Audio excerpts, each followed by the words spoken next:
Okay. All right, are we good to go? Yeah. Yes. Oh, Here. all right. Charlie Ahearn, director and creator of Wild Style. Welcome to Soundtrack Festival. Thank you. I'm excited to be there. And also, I just want to tell you that due to unforeseen circumstances, I happen to have moved from New York to Los Angeles for this during this moment. And so I'm in a hotel room. Uh, and I have yes. So I just want to ask anyone, does anyone there have a question for me that they'd like to ask? We'll do questions for the audience later, but Okay, I have some questions for you first. that's great. Right, okay, so when you made Wild Style, the culture was still a new thing, yet to be discovered by most of the mainstream media. How did you get wind of it? It happened that Fab Five Freddy and I met at the Times Square show, and we began to talk about the idea of making a movie that could connect what was happening on the subways in New York with what was happening coming out of the Bronx with hip hop culture, music culture, and which was something that no one had thought of, or it was not. So the first thing we did was I invited Fred to bring Lee Quinones to the Times Square show, and I invited them to do a graffiti piece out in front on the building itself.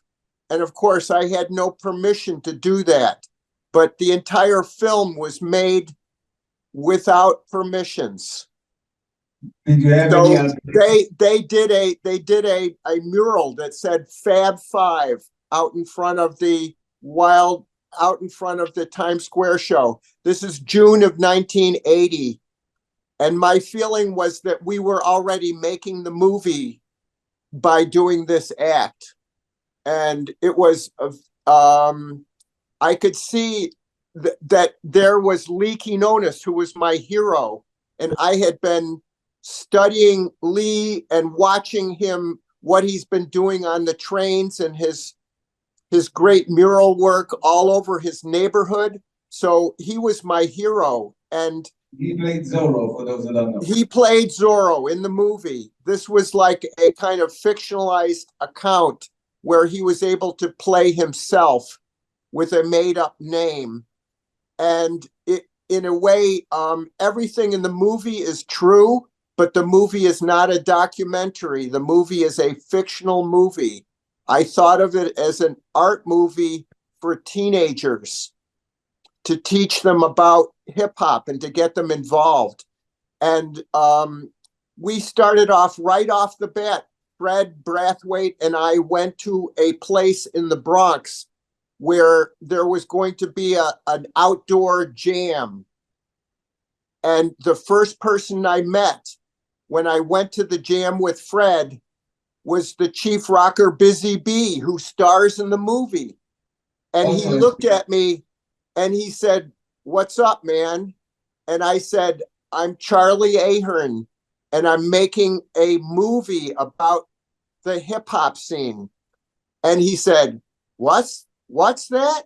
And he takes me by the hand and he takes me out in front of the crowd and he puts his arm around me and he says, "This here is Charlie Ahearn, the film director, and we are making a movie about the hip hop scene." That's how he got the job in the movie. And everything in the movie happened that way. In other words, there was a sense of destiny and purpose to all actions because by 1 week we were already casting the movie and deciding on locations. It happened very fast and without effort. There was no casting that is in traditional sense with movies. It was all done by human contact in the locations where things were actually happening in the movie. And the question mark was, what about Lee Quinones? Because Lee Quinones was famous as someone who didn't know who he really was, and he was very secretive. And one of the things he was secretive about was this relationship that he began with this woman who is Lady Pink. In the movie, I don't know what she's called, but her true name is Lady Pink. And they were beginning a romance in the movie, in real life, but in secret, like everything. And I thought, this is the worst decision to incorporate a romance into a movie about hip hop and graffiti writers. They'll never forgive me for this. But I didn't really give a fuck, because everything that I was doing had to do with a direct experience with what was really happening. And I thought it was hilarious. So if it happened in real life, it had to find its way into the Yes. And so here we had, I was going to the Bronx and going to shows where I saw the Cold Crush performing, and going to shows where Busy Bee was performing, and Rodney C was performing with his group called the Funky Four. And this was very much in the center of what was going on creatively, musically, with hip hop. Hip hop was being created just at that moment. They were just beginning to make records, etc. But the players in hip hop were all people from the Bronx. And so the movie, I said to Fred, we've got to make this movie in the Bronx. It's going to be centered here to represent this neighborhood. And well, I could go on, but I want to know, what do you want me to talk about? Because I actually answered some of my questions before I even got to them. But I do want to know, because you were obviously exposed to it and you were going and watching those shows, but people in the mainstream, or like the broad public, still didn't really know about it. Did you want to open their eyes to it by creating the movie? The idea to me was that this was going to be an art movie. That, in other words, I was going to do whatever I wanted to do in the movie. It didn't have to be a traditional narrative movie. And I didn't want to make a documentary, because that's all full of like interviews and things that I feel separate the audience from the actuality of being in this moment in real time. And my interest was, how do we make a movie in which all these sort of separations between narrative and documentary are thrown out the window, and you just make the movie with the most direct, simplest, and I might say cheapest way to make a film directly and fast, because there was no producing company with this movie. I was making the movie on my own. Fab Five Freddy was helping in all aspects of the movie with music and things like that. And he was good friends with Blondie, which was Debbie Harry and Chris Stein. And we went into a studio with friends of Fred's and Chris Stein, and they came with one day, they produced all the music that you hear in the movie. Because again, my chief idea was, how do I make a feature film with no money? In other words, I didn't want to shoot a bunch of scenes where DJs are playing records, and then I would, as the producer, one year later, I would have to go to all these record companies and get permission to use like a James Brown song or something like that. And I said, no, we have to make our own music. That way we would own the music and everyone can do whatever they want with the music and we don't have to pay someone. So I was interested in making the movie for no money, do you see? Yeah, very DIY. Yes, very much do it yourself and own the product, which is in the end, I do own the product. In other words, it's not like most movies where there's 16 people that have different ownerships of a movie. If someone in Tel Aviv wants to show the movie, they don't have to go through a company to do that. Someone sent me an email and I said, okay, you guys can show it in Tel Aviv. This is cool. So I'm happy it worked out that you're here with us. And so you didn't even pitch it to any executives or studios or anything like that. You just went and did it independently from the get-go. Yes, it was all done. It was shot on 16 millimeter. At that time, video was not very good. And 35 millimeter was very, very expensive. So we shot it on 16 millimeter and blew it up after we made the film. We blew the film up to 35 millimeter so that it could go into movie houses. And, you know, this film was screened, was shown theatrically for money, commercially in every territory around the world. It introduced this culture to hip hop. You name the big cities around the world, this movie was shown in all these places, and people thought that that's what it was. This is how people understood what hip hop was. Yeah, it's famously known that you've been told that you brought hip hop to Japan. There was no doubt that when we came to Japan, nobody had ever heard of DJing or rapping on the mic or the graffiti thing. And you know, while we were in Japan, the first week we were there was graffiti started sprouting up all over the walls in Tokyo. And there were DJs already practicing. In other words, it had an immediate effect wherever it went.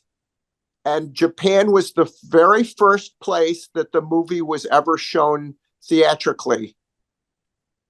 That was a world premiere. Yes. So, you know, the main thing that I want to say is that I am very close to everyone that's in this movie right now. And I'm not talking about 30 years ago. Grandmaster Kaz with the basketball scene. I know all those guys. They're still good friends of mine. Fab Five Freddy and Lee, I've been with them this summer doing projects. Lady Pink, you know, I made a very large art show at Jeffrey Deitch Gallery in New York City, which is one of the world's leading galleries. And Jeffrey Deitch and I have been friends this entire time for the last 35 years. And I did a 40th anniversary Wild Style exhibition in his gallery. We had 40 artists that all made work for this show. Lee Quinones was on the wall with fresh paintings that he had made for this show. I made 6 paintings for this show. Fab Five Freddy across the room from us made a great new painting for the show. In other words, all these people that are in Wild Style and it had to do with the movie, like Days and Crash and other artists were all there. And we had Grandmaster Kaz performing at the opening. In other words, this is all a world that I still live in. The bond created for life. It's a community. And the movie didn't invent the community. The community already existed. What the movie did was, through the fact that I was working with Lee Quinones, and Lee Quinones was the most highly respected graffiti writer, I was down by law. In other words, I had respect from the other writers that were subway writers and got to know all of them and involve them in the movie. Likewise, once I began to work with Fred and I in the Bronx, we were already down with we were down with everybody that was basically the most basic people that created hip hop as a culture. What Busy Bee is the most obvious example, but the way that we met Busy Bee, we also met everybody else by going to clubs in the Bronx. And within 2 weeks, I was already beginning to cast how the film was going to go. And one of the most important persons that I felt was Grandmaster Flash. Grandmaster Flash was one of the people that helped create the film front, that has helped create hip hop culture in terms of DJing. He was the scientist that created the methods of electronically connecting all these things together so that you could take single little pieces. And the other person that really helped create what we think of as scratch DJing was created by Grand Wizard Theodore, who was only 10 years old when he began to work as Grandmaster Flash's record boy, but he accidentally invented this whole thing that we call scratch DJing because he noticed that if you allow the record to go backwards, it makes a really weird sound, which he figured out how to manipulate that into music. And he and I are very close friends. All of them are legends, of course. So we're gonna get to all the questions from the audience. But before that, I wanted to know if there were any suspicions towards you when you were trying to cast. You said it was easy, but you came as an outsider, and I had a BCB, for example. I will explain something. I will explain something which will, because yes, the idea of some white guy walking into the Bronx and making a movie with what is ostensibly something created by the people in the community. The thing is that these people, just like the way Busy Bee saw me and saw an opportunity and joined forces with us with only a single sentence. Busy Bee says he was afraid of me when he saw me because he thought I was a cop, and he thought that I was going to arrest him because he had a lit joint in his hand.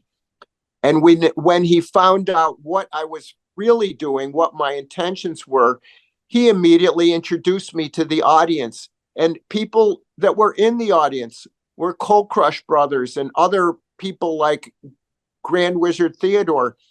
They immediately came to me and wanted me to come see them perform, and they wanted to be involved in the movie. So they felt that they didn't want to miss an opportunity to be part of this thing. Okay, any questions from the audience? Someone wanted to ask? Okay, so we're getting a mic. Okay, I'll just start talking and hopefully you'll catch that. Okay, so first of all, I would like to say that I really loved the movie. I thought it captured, like, in a really fascinating way, this emergent hip-hop culture and had a great sense of immediacy to it, and it was very human. So I really enjoyed it. I would like to ask, down the line, this culture of hip hop ended up becoming, blowing up, becoming an international industry, grossing billions of dollars. Obviously, at the time, it wasn't like that. So I would like to ask, at the time when it was just emerging, what drew you to hip hop? What made you curious about it? And what made you focus so much of the film about documenting it very sincerely? Yeah, because there's a lot of sequences which are just like, jams or parties which are captured with very little disturbance. So I was like curious, what made you feel like that culture and that moment was so important to share to the world? I can answer that. I was obsessed with what I will call street culture. In 1978, I made a kung fu movie in Super 8 called The Deadly Art of Survival, which involved Lee Quinones's murals in the backgrounds of shots. And it involved a real story about someone who had a school for kung fu in a very hard ghetto neighborhood in the New York City. And it was a real story with real people, but it was a kung fu movie. In other words, people were talking and there were scenes and there was fighting and there was, it's like if you wanted to find out about Bruce Lee, watch a Bruce Lee movie. In other words, I was trying to tell people about this very important person named Nathan Ingram, who was a kung fu teacher who was trying to teach kids to have spiritual discipline, to make themselves strong, because the world has drug dealers, the world has gangsters that want to coerce you into doing things.